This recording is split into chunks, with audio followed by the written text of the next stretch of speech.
I'm going to turn it over to you, Guru Maharaj. Any updates on anything? Good afternoon, good evening, wherever you may be. Nice to be with you all. Updates, yeah, some things have happened. My Haridas and Shastravani in different respects are working their way slowly through my book and doing some editing work. So they seem to like it. So that's good report. And I've been active with my electric bike in the neighborhood here. And the neighborhood has no neighbors other than, well, for example, the other day we met 3 bears. Oh, no. Yeah. So bears and deers and raccoons. Some of you have been to Audaria. Those of you who haven't, we sit at the end of the road here, and then below us is a creek called Greenwood Creek, and then above that is Cliff Ridge, and then it goes creek and ridge all the way out to the ocean for about 10 miles. And so there's a way for us to go down through the logging roads and just enter into that whole, I call it the neighborhood, but it's all just forests, and it's really fascinating and pristine. And so the other day we went down to, for those of you who've been here, at the bottom of Maple Basin, Sapphire Road, and then I found an old logging road up to the top of Cliff Ridge. It's quite a ride up, but as we got to the top, 3 bears popped out on the trail. What kind of bears do you know? They were black bears. Okay, it's the same ones in Nashville. I think the brown bears are bigger, but these were black bears. California's native whatever animal of the state, I think, is a brown bear. Anyway, a mother and 2 babies, so we were had to be a little cautious. But and then the other day, Abai and I and Brindaranya, we rode all the way out to the coast on the ridge tops. It's something I wanted to do for about 20 years, whether this road actually went all the way to the coast. And it does, if you, as I say, you go up on top of the ridge. So it's about a 10, 12 mile ride out to the coast, just through all the forests. And it's very invigorating, and it's good for my health. So, and it's nice. We ride along and talk philosophy and whatnot. So that's been good.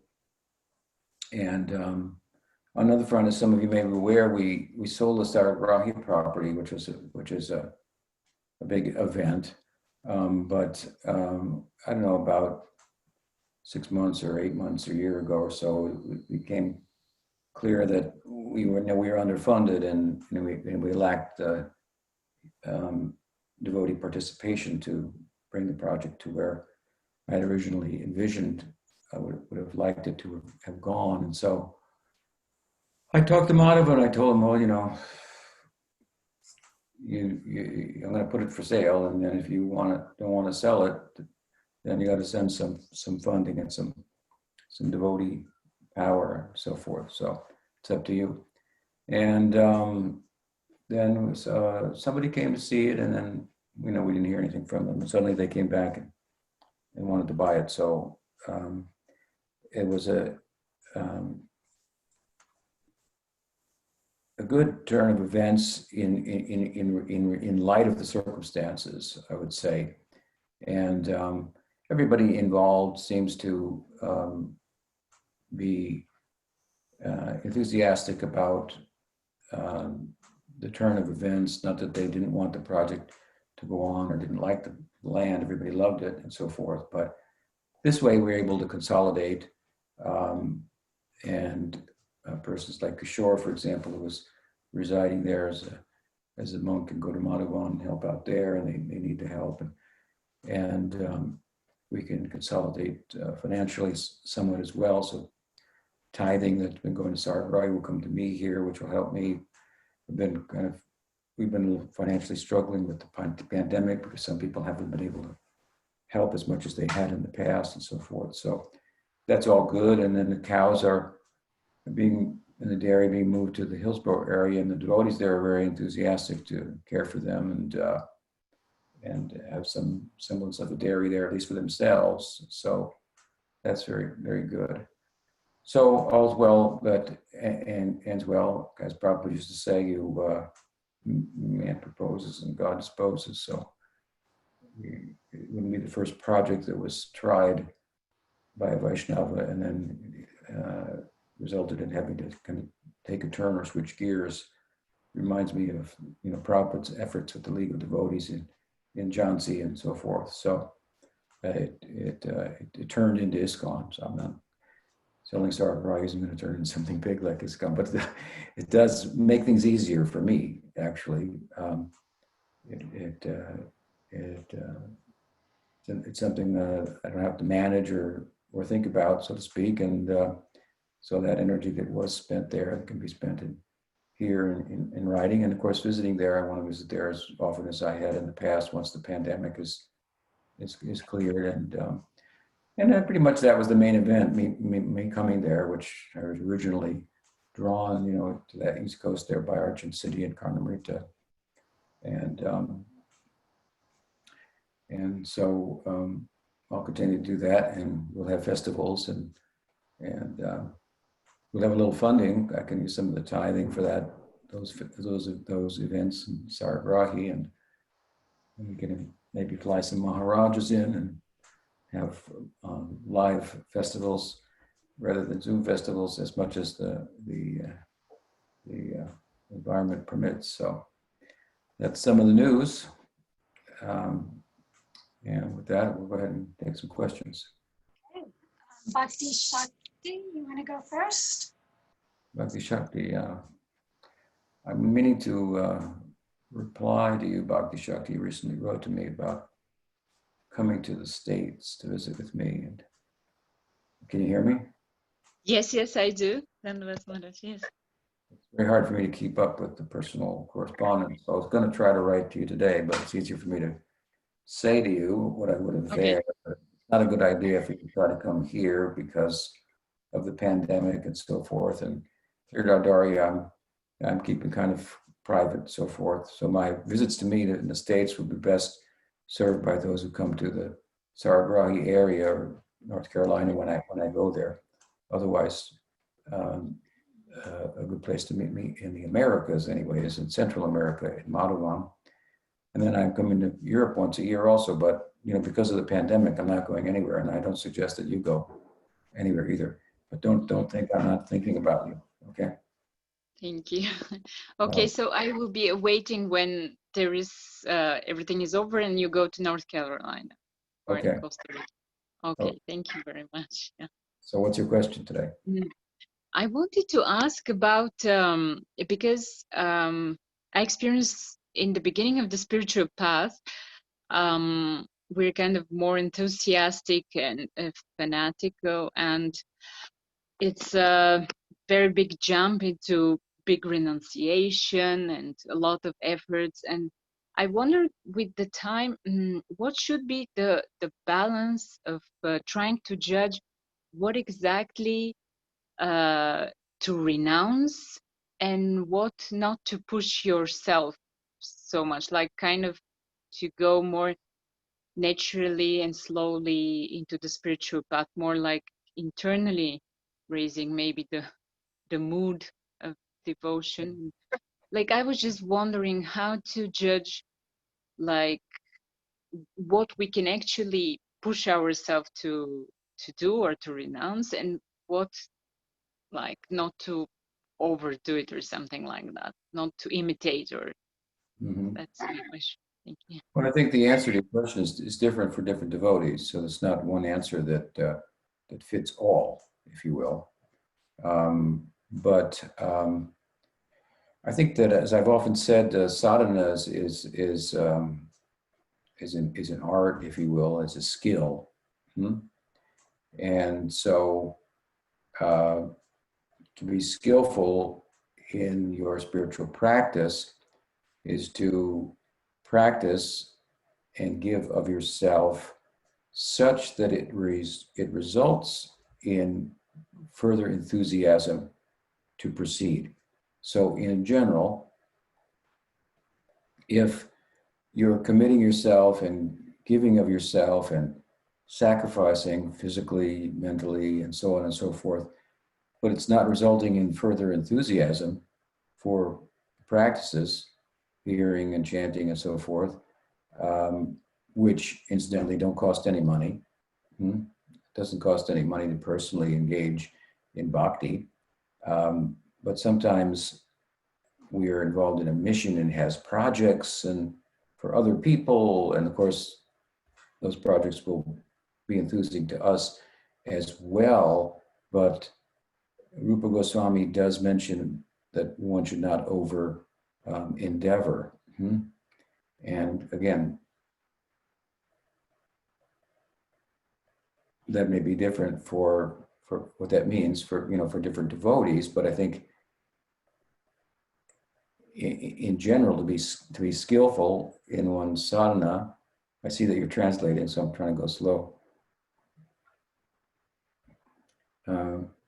You have to see that your efforts, your giving of yourself, and so forth, is resulting in continued enthusiasm for the basic practices of hearing and chanting. And if it's not, and becoming exasperated and so forth, then it's obviously counterproductive. So there's a goal to be achieved that has to be kind of in our focus.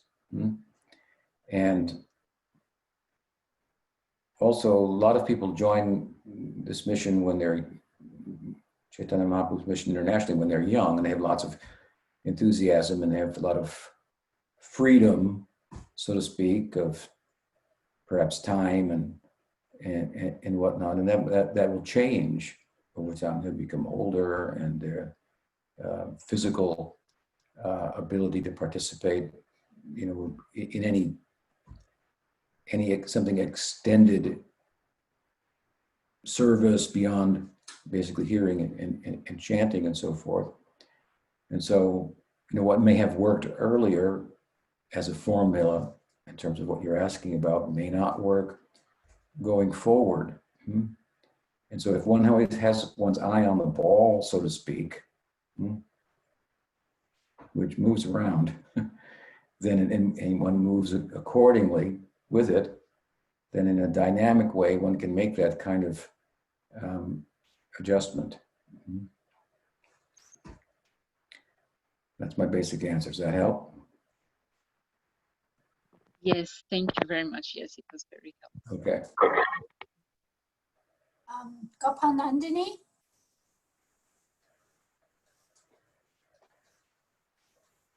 Hi, Krishna Guru Maharaj. Wow. My question is, what does one do when it appears that Sangha is interfering with our sadhana?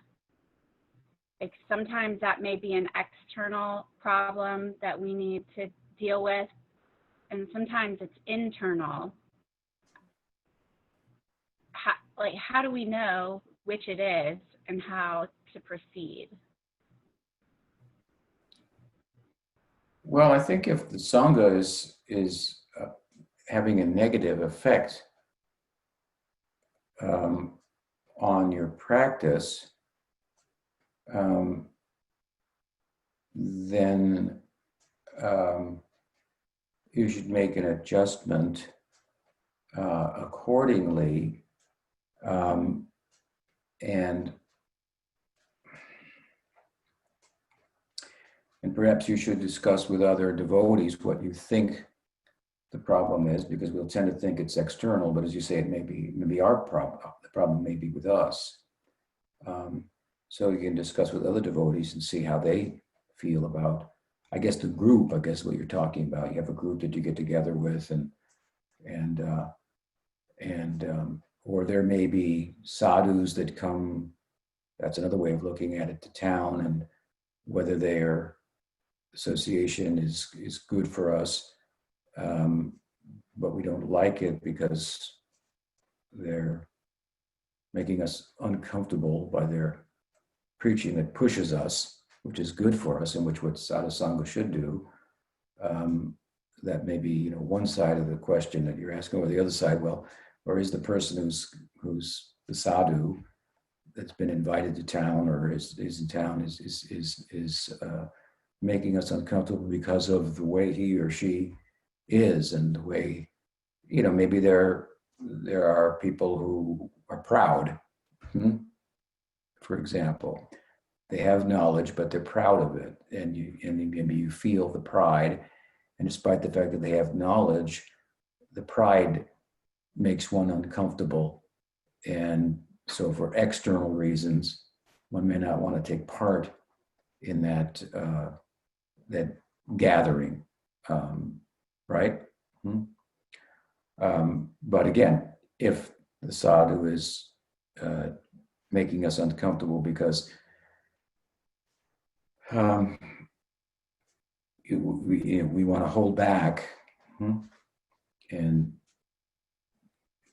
don't want to rise to the occasion of how he or she is preaching and explaining the philosophy, perhaps learning, pushing us to learn on a higher level something that we thought we learned before and we were comfortable with, but now we're finding that we had learned it wrong and it's making us uncomfortable.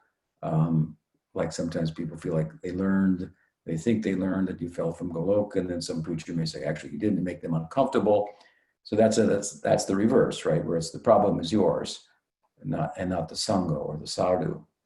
So, again, it's like the previous question, it's not an answer I can give that one size fits all, but one does have to ask that question.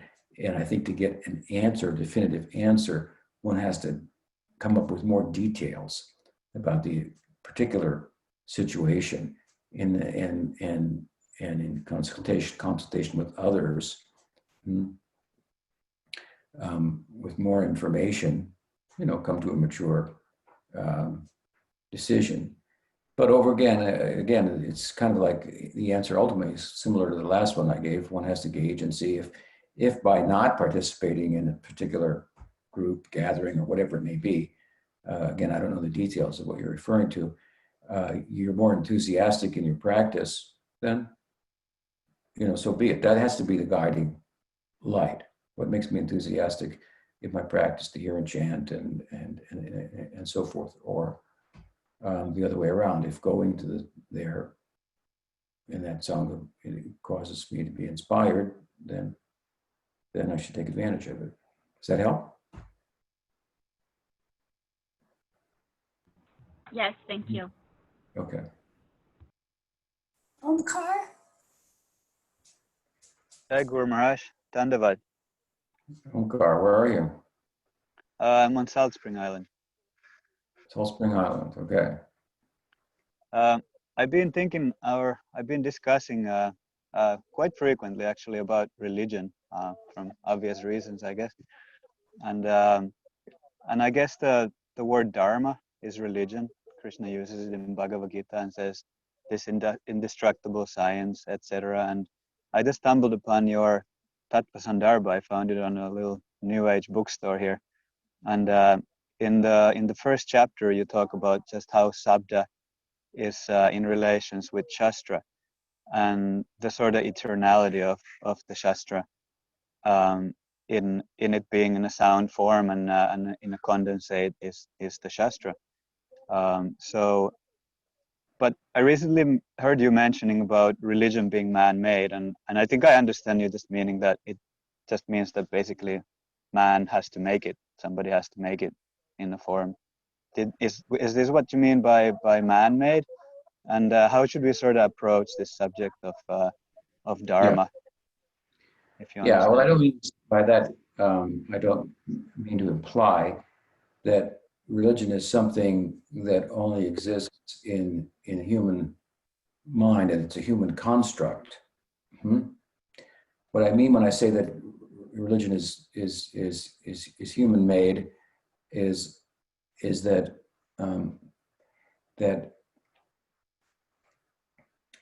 that God exists, and to talk about the ineffable, if you will, or that which is beyond words and beyond mind, that's a human effort.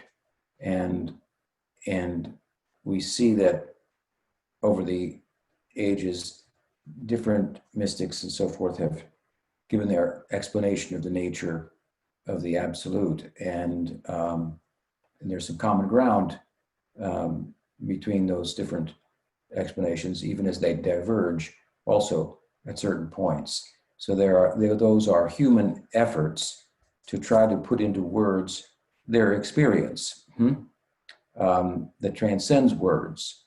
So in that sense, it's not that God is a product of human thought, but humans try to think about and try to speak about the experience of the absolute that transcends thought and words, and coming back from it, try to put it in words and thought. And there's a limitation to their ability to do that because the very experience, as I say, transcends mind and thought. And now, with regard to Shastra, scripture, eternal sound and so forth, well, that is one of the sounds. For example, from the Upanishads, we could draw this point that which they're talking about transcends the limits of sound, of word, and thought. Now, that's God saying that, if you will. So from God's side, he's saying the same thing that I'm saying, that words and thought, mind going there returns, the Upanishads say. Words going there return. They aren't capable as vehicles for taking us there unto themselves or for capturing that experience. But again, it's not that the experience is a human construct, but humans are limited with their human faculties for knowing it. Therefore, they have to go beyond the limits of the human faculties to know it. And that's what Shastra impels us or compels us to do. So to shorten it down to your namesake, for example, Omkar, Om is the first, syllable, right? The first sound of the Shastra.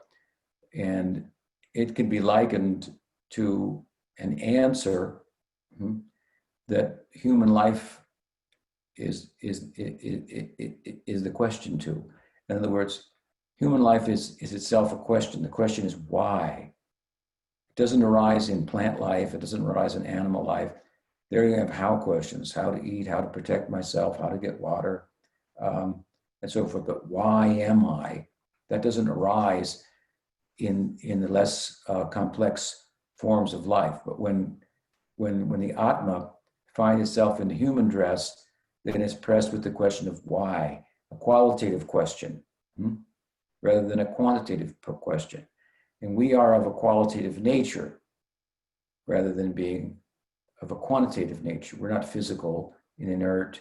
We're a feeling, subjective unit of experience. We're not a non-experiential reality like matter. We're an experiencing unit of reality. So in the human dress, the Atma is coming to the fore more than it does in less complex forms of life. And therefore, it's pressed with a question that the Atma is asking, so to speak. Why am I? And so the purpose, we would say, then, of the human life is to answer the question, why am I? Why am I? And the Shastra, in brief, given, for example, let's take the initial sound, Omkar, is an answer to the question, why am I? Does life, another way to put it is, does life have meaning and purpose as a whole? Is there something to be accomplished? Is there a real good and a real bad that are ontologically grounded? Or are my good and bad just my mental constructs? Is there a real good, a real bad? Is there real meaning and purpose? And Omkar means yes, there is. Yes. Is there more to life than what meets the eye and the mind? That's how I feel. I feel like there must be more. I've often said human life really constitutes a celebration of those times in which we appear to transcend the previous limits of the human experience. So whenever somebody does something a little bit more than has ever been done before, in whatever field, it's something that's celebrated, right? He gets a gold medal because he went 1/10,000th of a second faster than someone else. And so we're celebrating, we're living for these moments where we go beyond our limitations because we feel there is more to life than what meets the eye and the mind. And so is there? That's the question, so to speak. And Om says, yes, there is. Yes, there is. So it's a confirmation from the other side. And then, the following sounds of the Shruti, if you will, of the Upanishads are all ultimately sounds that are compelling us to take up methods that that transcend the limits of reason, that are transrational. They're not irrational, but they're transrational, and they can transport us beyond the limits of thought and word to experience the absolute. There's a statement in the Vedanta Sutra that, what is it? Vikshater na shabdat. And so we translate that to say that there, about the absolute, there's not enough that one can say. Words do not do justice. Doesn't mean we can't talk about it, but there's not enough that you could say. So you can say something. And God has said something about himself. That's what we call scripture. And then humans take what God has said about himself in the form of these abstract sounds. For example, sounds that are experienced in meditation, and then they're expressed outwardly. Those are what we call the Upanishads. And then humans look at that, for example, in the different schools of Vedanta, and they interpret those sounds and try to put them together and construct them into a worldview, to a metaphysic, to a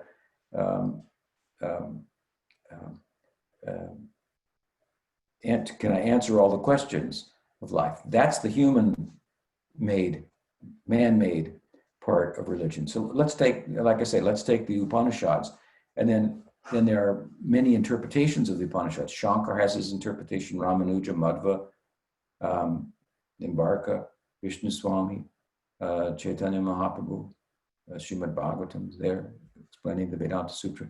So these are all different, aside from Bhagavatam, these other commentaries, these are all human constructs. They're not bad, but they're humans dealing with the sound and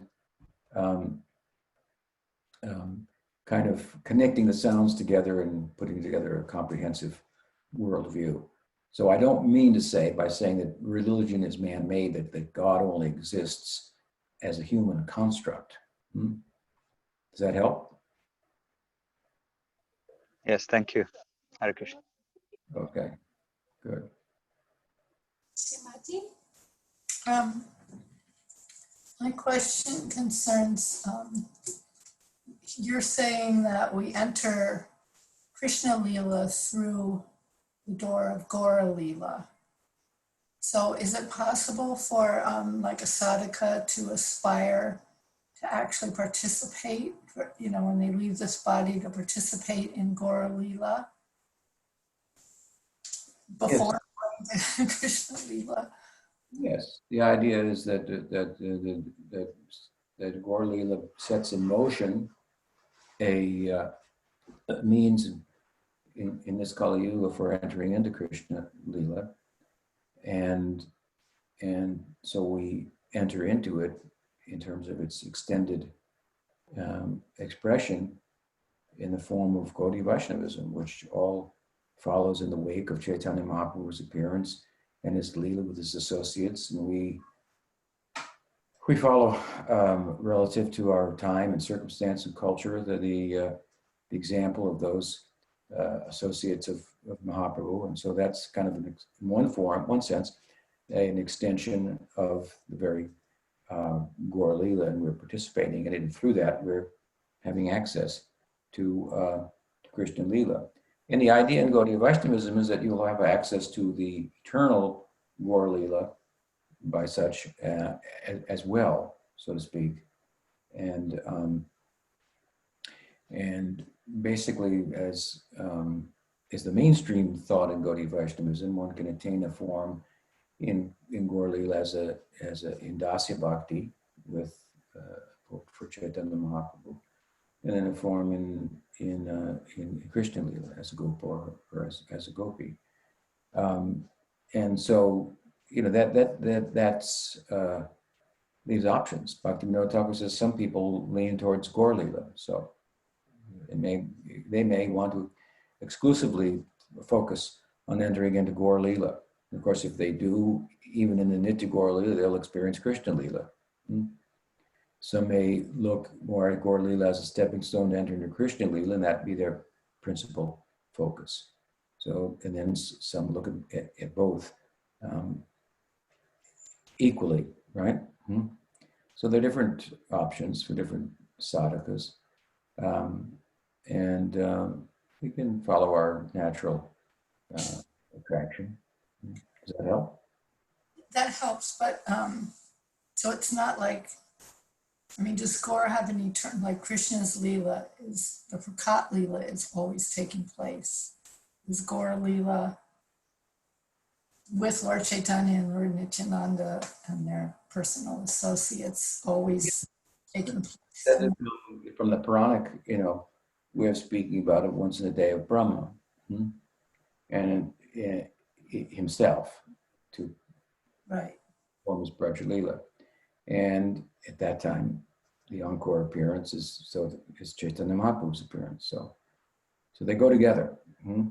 Yeah, so that's eternal. So could you, well, I guess what you're asking is, could you aspire to take birth in Gaur Leela?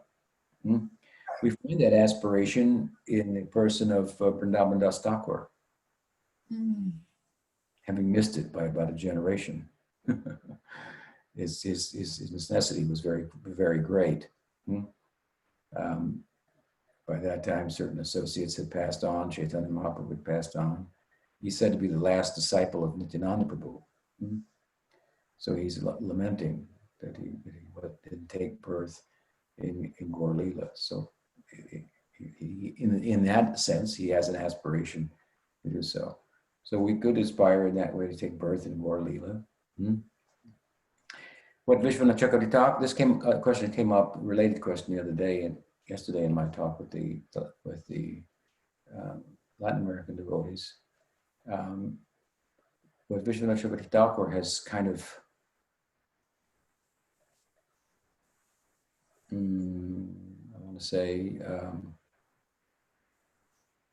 has kind of focused on such that it's become a mainstream accepted step, if you will, in our bhakti is the idea of taking birth in the Prakat Leela of Krishna, right? This isn't, as far as I recall, written about by Jiva Goswami or Rupa Goswami. Even Sanatana Goswami does not show Gopakumar taking birth in the Prakat Leela of Krishna before entering into the Aprakat Leela. But the Goswamis, Rupa Goswami has mentioned in Bhakti Rasamrita Sindhu that, for example, to attain rasa, it's very much as an intensification of one's bhakti. So if one attains bhava, I believe he says, you wouldn't have to take another birth. Again, with that kind of tailwind, and then attain rasa. So the idea is that there's the internal developments that are considerable, even for advanced devotees. And if we look, for example, at the extensions of the Sthayi Bhav in Braj, such as Sneha, Pranay, Man, Rag, Anurag, Bhav, Mahabhav, which are relative to the different Sthayi Bhav, Vatsalya Bhav, Sakya Bhav, Madhurya Bhav, and so forth, how they will play out. These are unique. They're not part of Vaikuntha Prem or Dwarka. Well, to some extent Dwarka, but particularly for the Braj. And so the easiest way, I guess you could say, to attain these stages of development that are required for participating in Krishna Lila is to have association with those who have it. Otherwise, it's very difficult. This is kind of the case that Vishwanath Chakravarti Thakur makes, and therefore he says, therefore, once you take birth in the Prakat Lila, we'll have the association. Otherwise, it's practically impossible to develop these internal stages. I mean, it's hard enough to attain Sthayi Bhav, and then to attain these extensions of Sthayi Bhav and so forth. So there's quite a bit involved there. And so in kind of taking that principle and then giving it a shape, he put this emphasis. But I think maybe in his Madhurya Kadambini, he might have written about it in other places as well. And he says one will first have the darshan of the Panchatattva. You'll see them all and so forth. So it's kind of a flash of the Gaur Lila, so to speak. And then then I think he says that again take birth in the Prakat Lila of Krishna. But we see, as I was saying, from the example of Gopakumar, he didn't do that. And so it's not a rule necessarily, but it's certainly a very fruitful and comparatively easy way to develop through association with those who have those intensifications of the Sthayi Bhav, to imbibe them or experience those developments oneself. But that said, he doesn't talk about taking birth in Gaur Lila, and then maybe taking birth in Krishna Lila. But that's as good. You take birth in Gaur Lila, you're doing pretty good. Nothing will be lacking there. So if one identifies with Gaur Lila and makes that one's focus, which is easy to do in a sense, because what we do, the difference here is that what we do with our sadhaka deha is what we do in Gaur Lila. What we do with our sadhaka deha is not what we do in Krishna Lila. So in Krishna Lila, as gopas and gopis, we're not getting up in the morning and chanting japa, for example, right? And in our sadhaka deha, we're not dressing up like gopis, right? So you need a different body for that. But what you do in your sadhaka deha, that's what a perfected body in Gaur Lila will do. So it's easy to do, right? It's easy to follow Gaur Lila in that sense. And again, if you enter there, nothing will be lacking. But if you appropriately, well, you take Vishwanath Chakravarti Thakur or Prabodhananda Saraswati Thakur's statement, the more you focus on a Gaur, the closer you become to Radha. So that's inevitable. So Sridhar Maharaj used to say that's if you come to the gates of Goloka and you come through Navadvip, then then there's no questions asked. Open the gates. What is your certification here? What is your, who sent you? Where are you coming from? Coming from Navlibo. No questions asked. Come in. Something like that. Gaur Mahaprabhu ki jai. Okay. Thank you. Okay. What else? Eric? Eric. Hare Krishna Maharaj Dandavats. I have a question regarding a passage I read in Srila Prabhupada's Krishna book regarding Krishna and Balaram's manifest pastimes, particularly in relation to the Kurukshetra war. So it was mentioned in a passage that Balaram stayed neutral in the war, whereas Krishna, of course, sided with the Pandavas. And I guess before reading this, I had always been under the assumption that they both sided with the Pandavas because of reestablishing Dharma, things like that. But I guess I was sort of confused by this because I thought because Balaram and Krishna are both Godhead, personality of Godhead, that I assumed they would be in agreement with each other in something like this. So I guess my question is, why is there a difference in regards to their actions in this case? Is it a matter of they're both God but in different moods and therefore have different kinds of leelas they're performing? Yeah, just was wondering about that. Well, it's not that Balaram sided with Duryodhana against the Pandavas and that he condoned the actions of Duryodhana. He didn't. But he had a close relationship with Duryodhana that exceeded the nature of the relationship that Krishna had with Duryodhana. So, practically speaking, if you have a friend and then you have an experience of someone else that's very negative, but your friend has an experience with that person that's very positive, then it's hard to get him entirely on the same page with you because he doesn't have the experience. So he says, yeah, well, he may be a little bit like that sometimes, but I'm completely, when you speak of that person, I only think of, my experience. So there's a little bit of that, if you will. They had a different relationship with Duryodhana. But Balaram is fully supportive of the Pandavas, Arjuna and company, and so forth. But he was disappointed that the disagreements could not have been overcome by diplomacy. And the fact that it was negotiations, if you will, were breaking down and diplomacy was failing was very disappointing to Balaram. Now, given that, what the Kurukshetra war is about, ultimately, is Krishna establishing Dharma, right? In his speech, ultimately, to Arjuna, which is the centerpiece of the Mahabharata.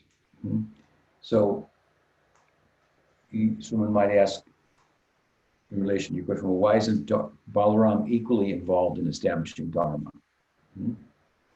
But he was. So, how's that?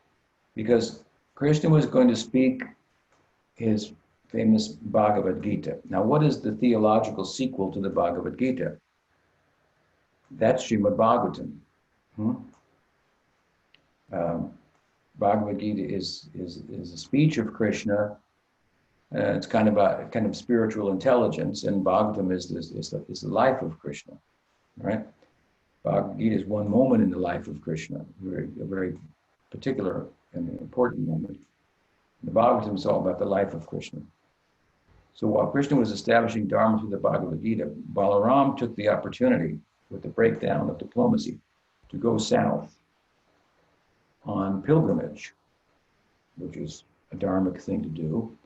But ultimately what he was doing was coming to Naimisharanya, where in the name of speaking the Puranas, which would include the Bhagavatam, there was a false speaker named Ramaharshan.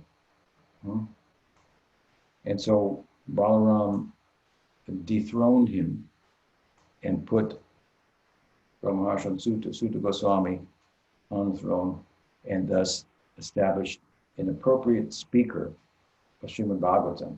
So while Krishna was speaking the Bhagavad Gita, the Balaram was arranging for appropriate speaker of Srimad Bhagavatam. So they were both doing on different fronts, in one sense, the same thing. And the difference is about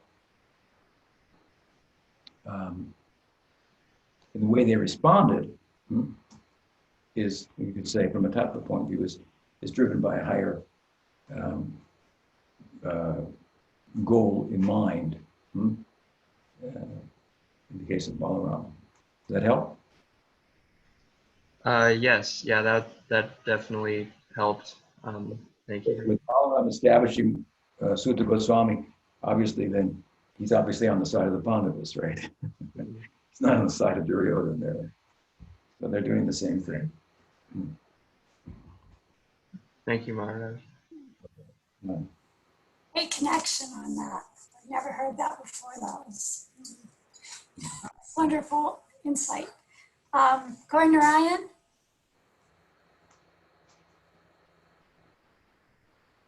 Hare Krishna, Gurudev. I had a question about in CC, I was reading when Mahaprabhu first saw his family again after he took sannyasa at Advaitacharya's house and also in Nadia. It was really emotional and everything.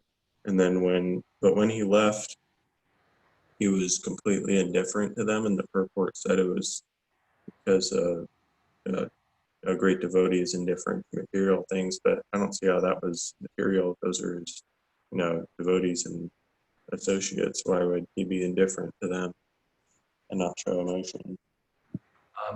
You're saying that after Mahaprabhu took sannyas, he was taken by Nityananda Prabhu back to Dvaita's house, and very affectionate with them and so forth. And then his mother suggested he go to Jagannath Puri, and so then it said he left, and with detachment, so to speak, right? Yeah. I think that that Mahaprabhu is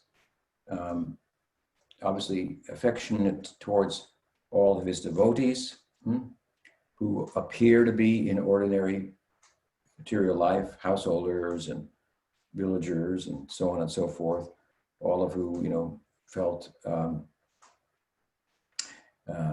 sad about his renouncing family life and becoming a sadhu, leaving the world and so forth.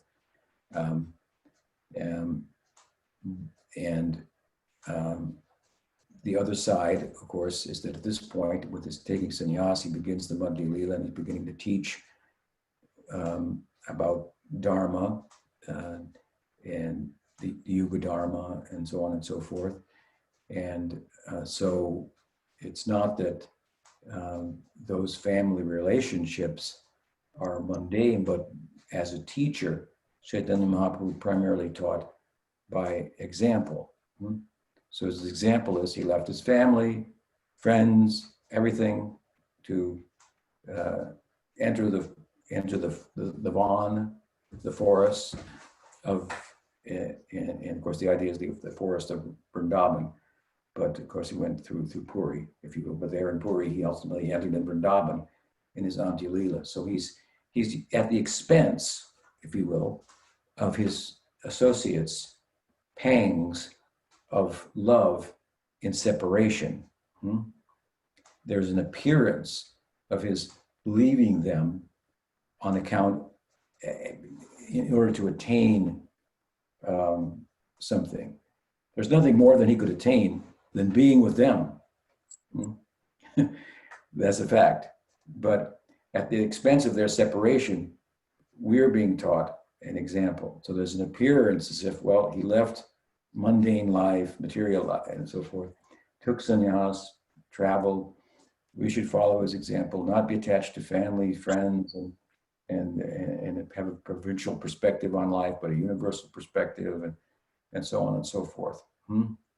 So that's, you know, a significant part of the Leela of Chaitanya Mahaprabhu's Krishna in his Sadhu Leela, Acharya Leela. So he's teaching by his example.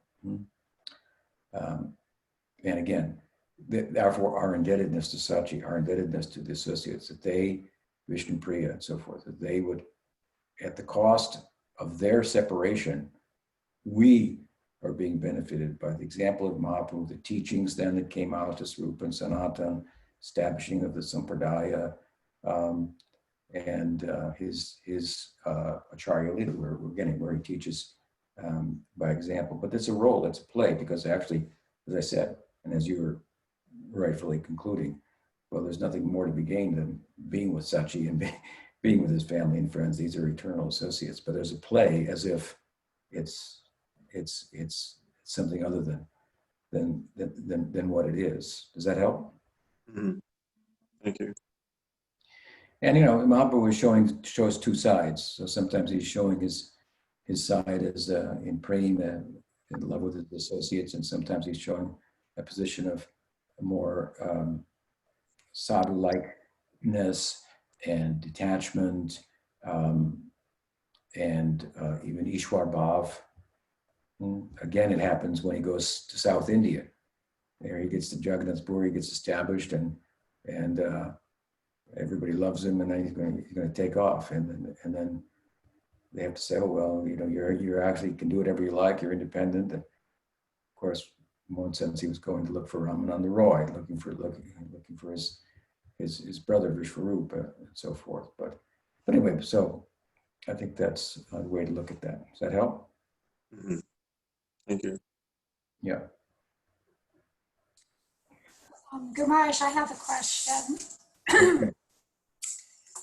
And speaking about the 9 processes of devotional service in the verse where Prahlad Maharaj his father is asking him, what is the greatest thing you learned from your teachers? And he goes on and explains the 9 processes. And then Prabhupada is speaking in the purport, and the understanding is that any one of the processes are powerful enough that one could become self-realized just from doing them, the one process. And then the one for Dasyan, he actually quotes a verse, and I don't remember the source of it, but that if one just thinks of himself always as a servant, all the other processes are fulfilled. So,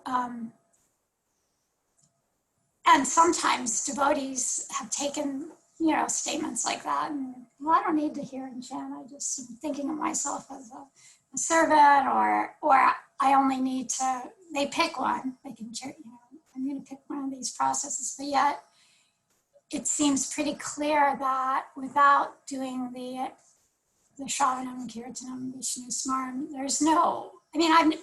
Unless someone comes in on that level of perfection from a previous lifetime, it seems very rare that you could achieve perfection from doing one of the processes. So I'd like to hear your thoughts about that.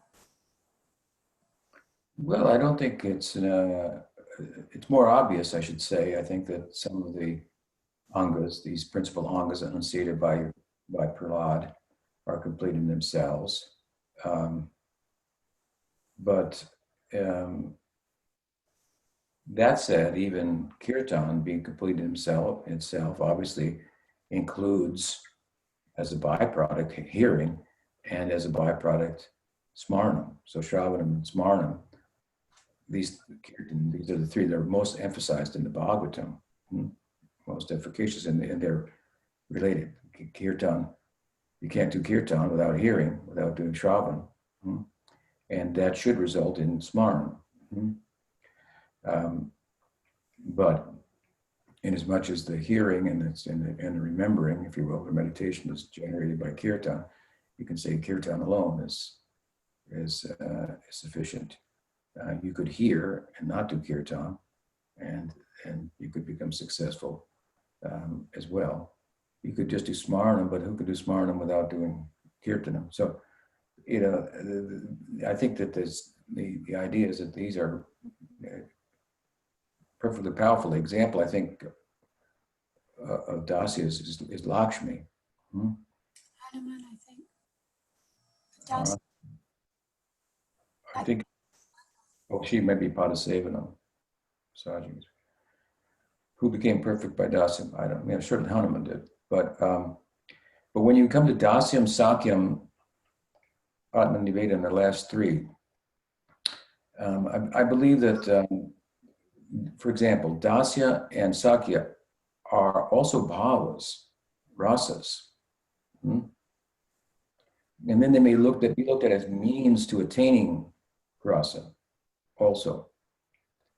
And I don't recall what he said in Bhakti Rasamrita Sindhu about Dasya, but I think it's similar to what Rupa Goswami has said about Sakyam. In that this is for advanced devotees to embrace this as an anga, as a way. And with regard to Sakya, he gives example of the fellow who embraced Sakya as a way and used to sleep in the temple with Krishna and conduct himself even in a sadhaka day in ways that typically we don't. So the implication was that he was already a considerably advanced devotee to be able to accept that as a way. And I think the same would hold true for Dasya. So, yeah. For someone to say, I don't have to hear and chant because I'm just doing Dasya, that doesn't make any sense at all. I don't have to hear and chant. It's not a question of having to, it's a question of wanting to, liking to. Anybody who would, certainly Hanuman was a perfection of Dasya. Didn't think he liked to hear about Ram or chant Ram Nam. Certainly he did. So the way in which you presented anyway, some devotees have said, I've never heard that, but they don't, they may like to just keep busy in that way and do service.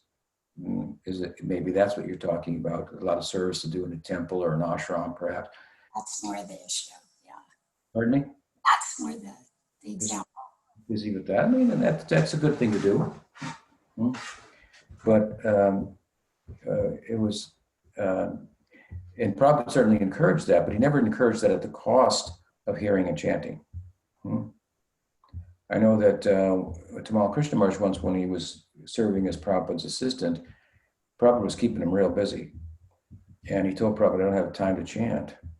And Prabhupada told him, well, then sleep less. So he didn't give him a, let him off the hook, so to speak. So there you go. Good example. All right, question. So with that, we're out of time, huh? Yes, but you'll be back with us on Tuesday at Tuesday? What am I doing on Tuesday? it's Radhastami. Radhastami. 11:30. I mean, same time as the Sunday call. Okay, do that. See them. And thank you so much. Hare Krishna. Jai. Jai Radhe.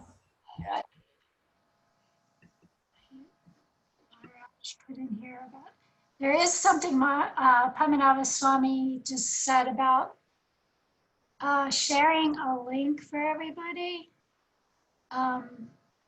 It's a new Facebook page for the Sangha in case you would like to share the link and invite devotees. Oh, you mean Sri Chaitanya Sangha Live? It's Sri Chaitanya Sangha page. Okay. Okay, Archansi, the better way we can announce it after Radhastami, because there will be maybe some mistake with the devotees regarding going to the live page to see what lecture on Tuesday. So I didn't say anything, no problem. Okay, cancel that and we'll re-announce it on Tuesday. Yeah. Okay, sounds good. All right, well, wonderful to see everyone, and we'll look forward to seeing you all Tuesday. The class will be at 11:30 Eastern Daylight Savings Time. And it will be a lecture, a talk, so no questions and answers. We'll probably be muting everyone for the whole, so you can't unmute yourself kind of situation. All right, well, have a wonderful rest of your weekend and see everyone for Radhastami. Hare Krishna. Thank you. Thank you. Hare Krishna. Thanks for all the wonderful questions. Hare Krishna. Hare Krishna.